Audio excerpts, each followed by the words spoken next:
2021년 겨울 사무엘기 상하 결정 연구 메시지 8번에 왔습니다. 메시지 8번의 제목은 다윗의 씨가 하나님의 아들이 됨입니다. 이 제목은 혹은 이 주제는 성경 가운데 있는 최고봉의 계시이기 때문에 우리는 반드시 이 제목이 나온 사무엘기 하 7장 안으로 우리는 깊이 들어갈 필요가 있습니다. 사무엘기 하 7장에는 한 단락에 예표로 계시된 위대한 한 예언이 있습니다. 특별히 사무엘기 하 7장 11절부터 14절까지는 구약 39권 전체에서 가장 중요한 절들에 속합니다. 특별히 사무엘기 하 7장 12절 하반절과 14절 상반절은 이렇게 이야기하고 있습니다. 내가 내 뒤를 이을 내 씨를 일으킬 것인데 그 씨는 내 몸에서 날 것이며 나는 그의 아버지가 되고 그는 나의 아들이 될 것이다. 이 구절에서 내가, 이 내는 누구를 말하고 있습니까? 바로 여호와 하나님을 이야기하고 있죠. 그리고 내 뒤를 이을 내 씨를 일으킬 것인데 여기에서의 내는 누구죠? 바로 다윗을 가리키고 있습니다. 그리고 여기에 내 씨, 이 내 씨라는 단어가 굉장히 중요하죠. 이 내 씨가 결국 나의 아들이 될 것이라고 여호와 하나님께서 말씀하셨다는 거죠. 우리는 이 절에서 내 씨는 당연히 문자적으로 누구를 말하고 있습니까? 다윗의 아들인 솔로몬을 가리키고 있습니다. 그러므로 조금 전 제가 사무엘기하 7장에 한 단락에 예표로 계시된, 이게 예표로 계시된 위대한 예언이라고 이야기했습니다. 이 솔로몬은 두 방면에 있어서 그리스도를 예표하고 있습니다. 첫 번째는 솔로몬은 왕으로서 다스렸습니다. 그러므로 솔로몬은 왕이신 그리스도의 예표이고, 두 번째는 이 솔로몬은 성전을 건축했습니다. 동일하게 신약이 와서 이 성전의 실제는 그리스도의 몸인 교회죠. 바로 그리스도께서 그리스도의 몸인 교회를 건축하시는 분의 예표가 솔로몬이라는 것입니다. 그러나 우리가 히브리서 1장 5절 하반절을 읽어볼 때 다윗의 씨는 사실상 실제적으로 누구이십니까? 바로 하나님의 맏아들이신 그리스도이십니다. 하나님의 맏아들이신 그리스도를 언급할 때마다 그분은 신성과 인성 둘 다를 지니신 분이시라는 것입니다. 그러므로 이 제목에 있는 다윗의 씨가 하나님의 아들이 되는 것은 이렇게 표현할 수 있습니다. 사람이자 하나님이신 다윗의 후손을 이야기하고 있다는 것입니다. 곧 하나님 사람이신 바로 신성과 인성을 소유한 이 그리스도가 다윗의 씨라는 것을 이야기하고 있습니다. 특별히 육체되심과 십자가의 못 박히심과 부활의 과정을 통하여 하나님의 아들 그리스도, 하나님의 독생자이신 이 그리스도는 하나님의 맏아들이 되셨습니다. 하나님의 많은 아들들, 곧 그리스도의 형제들은 매일매일 이 하나님의 맏아들의 형상과 같은 형상을 이루게 될 것입니다. 왜냐하면 하나님의 독생자이신 이 그리스도께서 죽음과 부활을 통과한 다음에 부활 안에서 하나님의 맏아들이신 생명 주시는 영이 되셨기 때문입니다. 이분께서 우리 안에 들어왔을 때 우리는 이 생명을 받아들였을 때 거듭나게 되었죠. 그때부터 우리는 매일매일 조금씩 변화의 과정을 거쳐서 하나님의 맏아들 같은 형상을 우리가 이루고 있으며 결국 어느 날 우리는 그분과 똑같은 형상을 이룰 것이라고 로마서 8장 29절은 말하고 있습니다. 이러한 높은 계시의 고봉의 말씀이, 이러한 진리가, 이러한 복음이 하나님께서 그분의 경륜 안에서 가지신 의도입니다. 하나님께서 가지신 그분의 경륜의 의도는 무엇입니까? 바로 하나님 자신이 사람이 되심으로써 그리스도 안에서 믿는 이들과 하나님의 자녀이 된 우리를 신격에서는 아니지만 생명과 본성과 조성에 있어서 그분이 되게 하시는 것입니다. 그러므로 사무엘기 7장에 예표로 계시된 이 예언 안에 아주 중요한 최고봉의 진리가 예언되어 있다는 것입니다. 결국 사무엘기하 7장의 이 놀라운 예언은 어디서 성취됩니까? 바로 신약에서 성취됩니다. 로마서 1장 3, 4절에서 성취되는 것을 볼 수 있습니다. 그러므로 사랑하는 자매님들, 메시지 8번을 추구할 때, 이런 놀라운 고봉의 진리를 대할 때에 이러한 제목을 추구하고 이 깊이 안으로 들어가기 위해서는 우리에게 두 가지의 기도가 필요합니다. 첫 번째는 바울행제님이 에베소서 1장 17절에서 기도했던 것처럼 지혜와 계시의 영을 줌으로 이러한 놀라운 계시 안으로, 이상 안으로 들어가는 기도를 할 필요가 있습니다. 이러한 신성한 것들을 우리는 계시를 통해서 볼 수 있는 기도가 필요하죠. 그럴 뿐만이 아니라 우리는 에베소서 3장에서 바울이 계시의 기도에 머물지만 않고 체험을 위한 기도를 한 것을 볼 수 있습니다. 그것은 아버지께서 그분의 영을 통하여 능력으로 우리의 속 사람에 이르도록 강하게 해 주심으로 그리스도께서 우리의 마음에 그분의 거처를 정하게 하시기를 구하는 기도입니다. 이것은 전적으로 계시의 문제에서 더 전진해서 체험의 문제입니다. 따라서 우리는 하나님의 신성한 안배에 따라, 이런 순서에 따라 알고 체험할 필요가 있습니다. 먼저 우리에게는 너울이 벗기는 것, 계시와 이상이 필요합니다. 이것은 또한 계속 발전되어서 하나님의 아들에 대한 신성한 지식을 줄 것입니다. 그런 후에 우리는 이러한 지식의 토대 위에 우리가 체험적으로 그리스도를 알고 그리스도를 추구하고 이러한 그리스도, 받아들이신 그리스도로 적셔지고 침투될 필요가 있습니다. 다시 한번 우리는 이상에 의해, 계시에 의해 첫째 단계에 이런 계시를 통한 이런 하나님의 신성한 것들을 보아야 하고 알아야 합니다. 그럴 뿐만이 아니라 체험에 의해 두 번째 단계에서 우리는 알고 체험하고 누리고 이 마다리신 그리스도로 적셔지고 침투되고 완전히 조성될 필요가 있습니다. 두 번째, 참고로 신구약에서 가장 많이 언급되는 한 인물이 있습니다. 누구라고 생각하십니까? 바로 다윗입니다. 사무엘기 상하 전체는 55장으로 이루어져 있죠. 이 전체 55장 중에서 40장이 다윗의 역사를 언급하고 있습니다. 그럴 뿐만이 아니라 열왕기 상하, 역대 상하 가장 많이 언급하고 있는 이름이 누구입니까? 다윗입니다. 또한 시편은 전체 150편으로 이루어져 있죠. 그 중에 다윗이 시편 몇 편을 기록했을까요? 다윗은 시편 150편 중에 73편을 기록했습니다. 사실은 시편 절반을 차지하고 있는 방대한 양입니다. 더 놀라운 것은 우리가 신약에 와서 신약의 첫 번째 책은 마태복음이죠. 마태복음 1장 1절에 예수 그리스도의 계보라. 그분은 다윗의 자손이요 라고 시작하고 있습니다. 신약의 시작은 다윗의 자손으로 시작합니다. 그리고 신약 성경의 마지막 책인 계시록, 그리고 이 계시록의 마지막 장이죠. 22장입니다.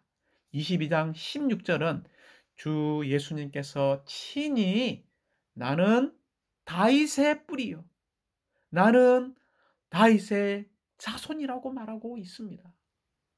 얼마나 놀라운 계시로 시작해서 마지막 탁월한 계시로 끝납니까? 우리는 이러한 계시를 보아야 합니다. 세 번째는 우리가 이 제목을 이해하기 위해서 베드로도 복음을 처음 정했죠. 주 예수님이 이 땅에 사시고 십자가에 죽고 부활한 복음을 전했습니다. 그리고 사도행전 13장부터는 누구의 복음이 시작되냐면요. 사도 바울의 첫 번째 복음 전파가 시작됩니다. 사도 바울의 첫 복음 전파의 주제가 무엇인지 아십니까? 사도행전 13장 32절부터 33절을 볼 때 하나님의 마다들에 관한 복음을 전했다는 것입니다.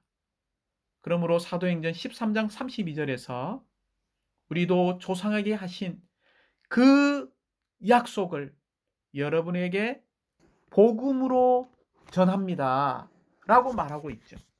33절에서는 하나님께서 예수님을 다시 살리심으로, 즉 부활을 이야기하고 있죠. 그들의 자녀인 우리에게 이 약속을 온전히 이루어 주셨습니다. 이것은 시편 제2편에 기록된 것과도 같습니다. 아주 중요한 복음이죠. 너는 내 아들이다. 내가 오늘 너를 낳았다. 할렐루야. 너는 내 아들이다. 오늘 내가 너를 낳았다. 물론 이 오늘은 부활의 날이죠. 그리고 낳았다. 예수 그리스도의 두 번째 출생인 하나님의 독생자가 하나님의 맏아들이 된 복음을 전하고 있습니다. 주 예수님은 두 번 출생하셨죠. 말씀께서 육체가 되셨습니다. 즉 하나님께서 육체가 되실 때 마리아의 태에서 첫 번째 출생했습니다. 그러나 두 번째 출생은 그분은 죽고 부활 안에서 이러한 부활의 능력, 거룩한 영에 의해서 그분은 두 번째 출생인 하나님의 맏아들이 된 출생을 본다는 것입니다. 그리고 로마서는 하나님의 완전한 복음이죠. 이 하나님의 복음, 완전한 복음 가운데 사도 바울이 전한 복음은 로마서 1장 3, 4절을 볼 때에 하나님의 아들에 관한 복음이었습니다. 즉 하나님의 맏아들에 관한 복음이었다는 거죠. 그러므로 이렇게 이야기하고 있습니다. 이 아들은 육체에 따라 말하자면 다윗의 씨에게서 나셨고, 할렐루야, 또 전진하고 있죠. 거룩한 영에 따라 말하자면 죽은 사람들 가운데서 부활하시어 능력으로 하나님의 아들로 인정되셨습니다. 이분은 곧 우리 주 예수 그리스도이십니다. 또한 마지막으로 히브리서 1장 5, 6절에서 사도 바울이 전한 복음이 있습니다. 동일하게 하나님의 맏아들이신 그리스도의 복음을 전했습니다. 그러므로 우리는 오직 하나님의 계시를 통하여 우리의 영 안에서 두 본성과 두 생명을 가지신 이 한 인격이신 이 그리스도를 반드시 알아야 우리는 신성계시의 고봉의 진리 안으로 들어갈 수 있고 하나님의 영원한 마음 안에 있는 갈망 안으로 들어갈 수 있습니다. 이러한 사실은 우리의 이상과 계시로 알죠. 이러한 사실의 진리를 먼저 알아야 합니다. 그럴 뿐만이 아니라 여기에 우리의 무엇이 더해져야 할까요? 믿음이 더해져야 합니다. 그럴 때 이것은 영적인 사실이 우리의 체험이 될 것이고 우리의 누림이 될 것이고 우리의 실제가 될 것입니다. 메시지 8번은 노마 숫자가 5번까지 있습니다. 그러나 간단하게 제가 서론에서 부담을 다 말씀드렸기 때문에 이 세 단락으로 나눌 수 있습니다. 로마 숫자 1번은 사무엘기하 7장 12절 상반절과 14절 상반절에서 성경 가운데 가장 위대한 예표를 통한 가장 위대한 예언을 우리가 볼 수 있다는 것입니다. 로마자 2번과 3번은 이런 예표를 통한 위대한 예언, 바로 내 씨를 일으킬 것이고 내 씨가 뭐가 되는 것입니까? 하나님의 아들이 되는 것이죠. 그렇지 않습니까? 내 씨가 나의 아들이 되는 것. 곧 내 씨는 다윗의 씨를 이야기한다고 이야기했습니다. 다윗의 씨는 문자적으로 누구를 가리킨다고 이야기했죠? 다윗의 아들인 솔로몬입니다. 왜냐하면 솔로몬은 왕국에서 왕으로 다스리시고 하나님의 성전을 건축하시는 분이신 그리스도를 예표하기 때문입니다.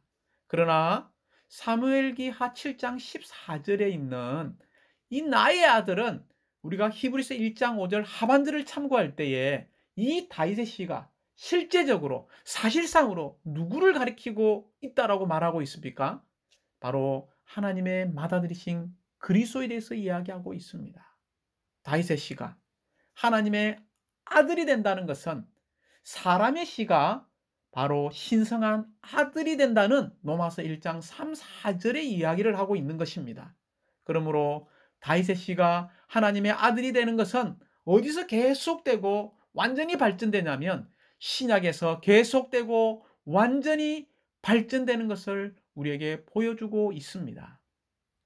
이제 우리 로마자 2번과 3번은 이 사무엘기하 7장 12절 상반절과 14절 상반절에서 예표를 통한 이 예언, 다윗의 씨가 하나님의 아들이 되는 이 놀라운 예언이 신약에서 계속되고 완전히 발전되는데, 특별히 로마자 2번과 3번은 그분께서 신성과 인성을 소유하신 그리스도라는 것을 우리에게 보여주고 있습니다. 그러므로 먼저 로마자 2번은 우주에서 가장 위대한 질문이 마태복음 22장 42절에 나옵니다. 그리고 43절, 45절에서도 나오죠. 이제 바리새인들에게 주 예수님이 물었습니다. 이 그리스도는 누구의 자손입니까? 그럴 때 바리새인들은 바로 대답이 나왔어요. 그리스도께서 다윗의 자손이라고 말했습니다. 그럴 때 두 번째 위대한 질문이죠.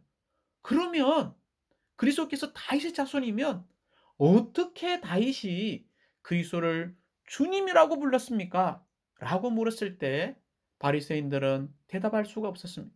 그들은 50%는 대답했지만 나머지 중요한 50%는 대답하지 못했습니다. 사랑하는 자매님들, 다시 한번 우리는 하나님의 지혜와 계시의 영이 필요합니다. 이러한 계시를 통하여 우리는 영 안에서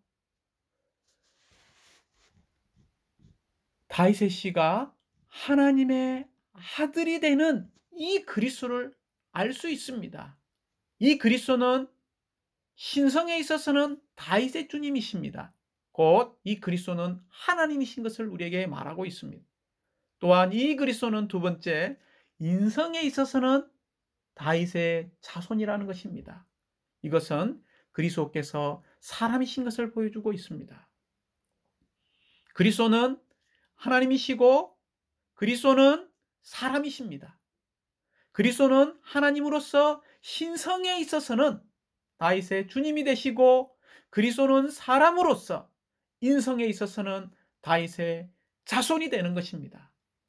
이것에 대한 확증을 로마서 3번에서 친히 주 예수님께서 말씀하신 것을 볼 수 있습니다. 주 예수님은 계시록 22장 16절에서 친히 무엇이라고 말했나요? 나는 다윗의 뿌리이고 나는 다윗의 자손이라고 말하고 있습니다. 즉 신성의 면에서 이 그리스도는 다윗의 뿌리, 다윗의 근원, 다윗의 기원, 다윗의 시작이라고 말할 수 있겠죠. 그러나 인성의 면에서는 다윗의 자손이요, 다윗의 후손이요, 다윗의 씨라고 이야기하고 있습니다. 이것은 그리스도께서 다윗의 뿌리로서는 주님이시지만 동시에 다윗의 자손으로서 다윗의 후손인 것을 말해주고 있습니다. 결론적으로 로마자 2번과 3번에서 이 그리스도는 하나님 사람이십니다. 신성한 본성과 인간의 본성, 그 두 본성을 가지고 계시는 우주 가운데 가장 탁월한 인격을 소유한 분이라는 것을 보여주고 있습니다. 이제 로마자 4번과 5번은 이런 하나님의 독생자가 어떻게 하나님의 맏아들로 인정되셨고 그 인정되신 그 결과가 무엇을 산출하고 있는 것을 우리에게 보여주고 있습니다. 로마서 4번은 사도행전 13장 33절이죠. 시편 2편 7절을 인용했습니다. 너는 내 아들이다. 할렐루야. 오늘 부활의 날이죠. 내가 너를 낳았다라고 이야기하고 있습니다. 그러므로 로마서 4번은 첫 번째 이런 하나님의 독생자가 하나님의 맏아들이 되는 그 과정을 설명할 때 이 부활 안에서 위대한 한 번의 또 출생이 있다는 것을 우리에게 보여주고 있습니다. 먼저 그분은 하나님께서 말씀으로 육체가 되셨을 때 마리아의 태 안에서 잉태된 다음에 출생했죠. 이런 첫 번째 출생이 있을 뿐만이 아니라 그분의 두 번째 출생은요, 죽고 부활 안에서의 또 두 번째 출생이 있다는 것을 알아야 합니다.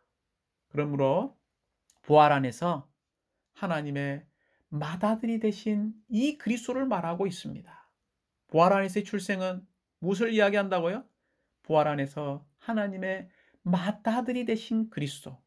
이 부활은 사람 예수님께 또 다른 출생이었습니다. 특별히 시편 2편 7절에서 언급했죠. 너는 내 아들이다. 오늘 내가 너를 낳았다. 여기서 오늘은 전적으로 주님의 부활의 날을 말하고 있습니다. 그리스도의 부활이 하나님의 맏아들로서의 그분의 출생이었죠. 죽은 사람들 가운데서 예수님을 살리신 것이 바로 하나님의 맏아들을 낳으신 것입니다.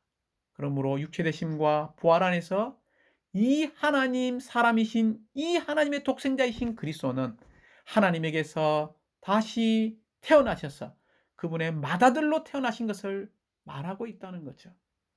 육체되심 이전에는 인간 본성을 갖지 않고 오직 신성한 본성만 가지고 있었습니다. 또한 그분이 육체가 되셨을 때는 이런 인간 본성은 갖고 있었지만 하나님의 거룩한 영으로 적셔지고 온전케 되고 높여진 그런 인간의 본성이 아니었습니다. 그러나 부활 안에서 그분은 거룩한 영으로 말미암아 신성한 본성뿐 아니라 인간 본성도 가지시는 하나님의 맏아들이 되었습니다. 그러므로 그리스도는 하나님의 맏아들로 동시에 모든 믿는 이들도 이제 부활 안에서 베드로전서 1장 3절이죠. 많은 아들들로 태어났습니다. 이 많은 아들 가운데 그분은 맏아들이신 하나님의 독생자이시죠. 하나님의 독생자는 부활한 인성 안에서 하나님의 맏아들이 되셨습니다. 하나님의 맏아들, 이 맏이라는 뜻은 그 뒤에 많은 형제들이 나온다는 것이거든요. 부활 안에서 더 엄밀히 말하면 생명을 주시는 하나님의 맏아들로서 이제 우리의 영 안에 들어왔을 때 우리 영이 거듭나게 되었죠. 그럴 때 우리는 다 동일한 주 예수님의 형제들이 되어진 부활 안에서 많은 하나님의 아들들이 되었습니다. 곧 개인적으로는 다윗의 씨가 하나님의 아들이 되었지만 이제 우리는 단체적인 이 다윗의 씨들이 신약에서 많은 하나님의 아들들이 된 것을 말하고 있습니다. 하나님의 많은 아들들인 우리도 이제는 인간 본성과 신성한 본성 둘 다를 소유하고 있는 영광스러운 존재들이요 귀한 존재들입니다. 이제 로마서 5번은 하나님의 맏아들로 인정되셨죠. 특별히 로마서 1장 3, 4절의 9절에 근거하고 있습니다.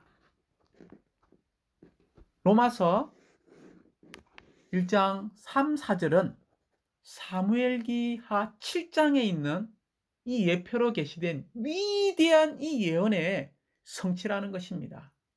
인간 본성을 지니신 그리스도께서 부활 안에서 능력으로, 그렇죠? 거룩한 영에 따라서 부활하신 능력으로 하나님의 아들로 인정되셨다는 것입니다.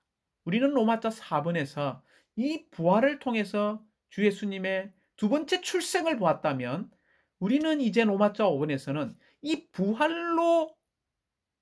부활 안에서 하나님의 독생자이신 이 그리스도께서 하나님의 맏아들로 인정되셨다는 것을 보게 되죠. 인정되다는 것은 높이 올려지는 것을 말하고 있습니다. 심지어 이러한 거룩한 영으로 완전히 적셔진 그 인성을 말하고 있습니다.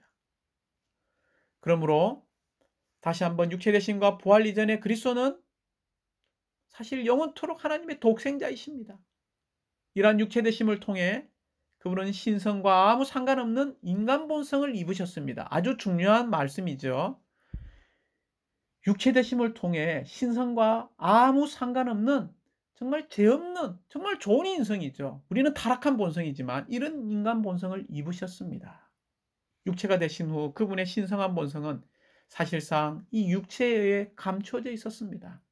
마리아에게서 태어난 이 인간 본성은 사실상 하나님의 아들이 아니었습니다. 그러나 할렐루야! 그러나 부활로 말미암아 그분의 인성을 거룩하게 하시고 높이 올리셨습니다.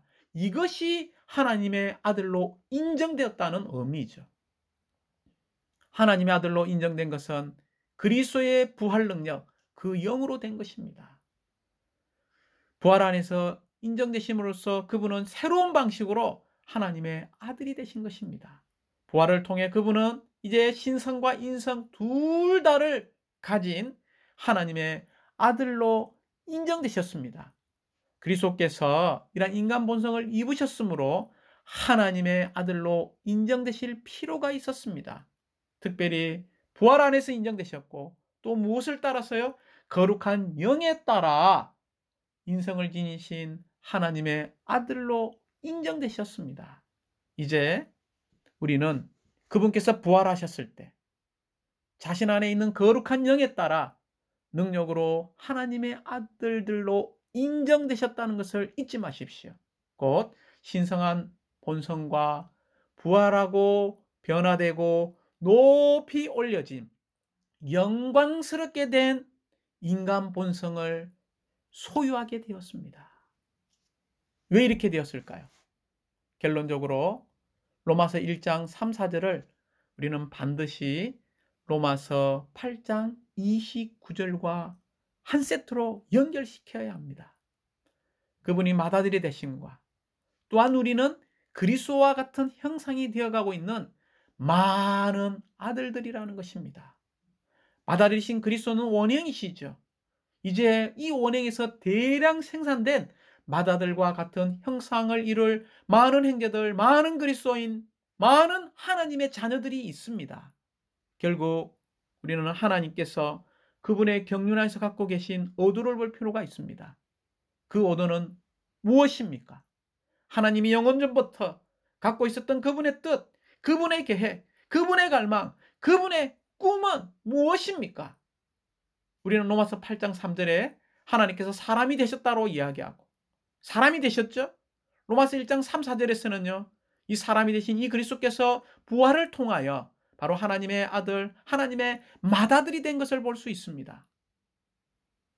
그리고 로마서 8장 29절은 이제 원형이신 이 맏아들의 대량 생산된, 재생산된, 복사판인 맏아들과 같은 형상을 이룰 많은 형제들이란 이 말은 하나님 자신이 사람이 되게 하심으로써 그리스도 안에 믿는 이자 하나님의 자녀들인 우리가 그리스도 안에서 신격에서는 아니지만 생명과 본성과 조성의 면에서 하나님이 되게 하시려는 것이라는 것입니다.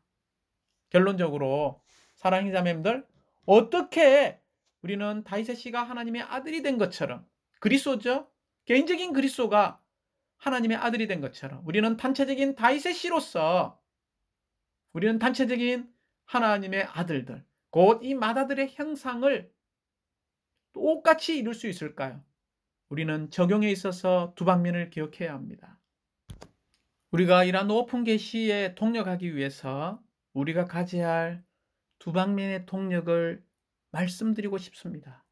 물론 다시 한번 이 하나님의 복음 안에 있는 사도 바울이 전한 이 하나님의 맏아들에 관한 복음에 관한 이 하나님의 의도를 다시 한번 강조하고 결론적으로 두 방면에서 우리가 가져야 할 동력을 말하고 마치도록 하겠습니다.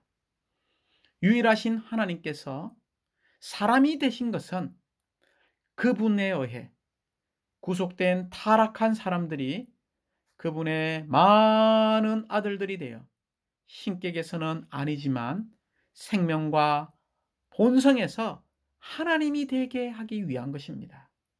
이것이 하나님 사람이신 예수 그리스도의 인격 안에 암시된 하나님의 복음 안에 있는 그분의 의도라는 것을 메시지 8번의 제목을 추구할 때마다 기억하시기 바랍니다. 그러면 어떻게 우리가 이 메시지 8번에 이 신상 계시 고봉에 이룰 수 있을까요? 우리의 동력은 단순합니다. 두 가지죠. 첫 번째, 우리는 주님의 이름을 부르는 것입니다. 로마서 10장 12절 하반절에서 주님은 그분을 부르는 모든 사람에게 풍성하신 분이시라고 말하고 있습니다. 우리는 이미 하나님의 생명을 얻었지만 이 생명이 우리 안에서 증가하도록 항상 주님의 이름을 부를 필요가 있습니다.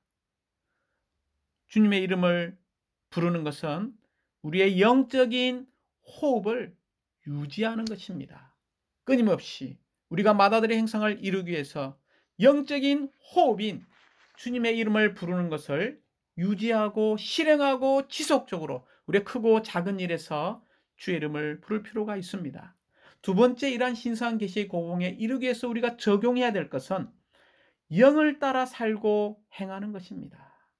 우리는 감정과 의견과 가르침과 견해와 교리와 우리의 종교를 따르지 않고 전적으로 영을 따라 살 필요가 있습니다.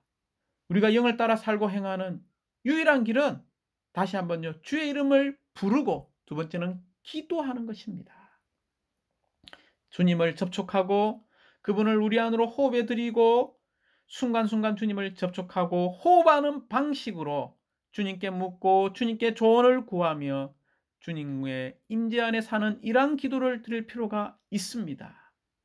우리가 순간순간 쉬지 않고 기도하고 주님을 접촉하며 그분을 호흡한다면 그분은 계속 우리를 공급하시고 거룩하게 하시며 우리 안에 신진대사적인 변화를 일으키시어 점점 우리를 하나님의 맏아들의 형상과 같은 형상을 이루게 하실 것이고 성숙하게 하실 것입니다. 결국 주님의 이런 놀라운 영원한 생명이 우리의 몸을 통해 표현될 때 그것이 바로 우리의 영광스럽게 됨입니다. 이것을 통하여 우리는 하나님의 영원한 경륜을 성취할 수 있습니다. 주님을 찬양합니다.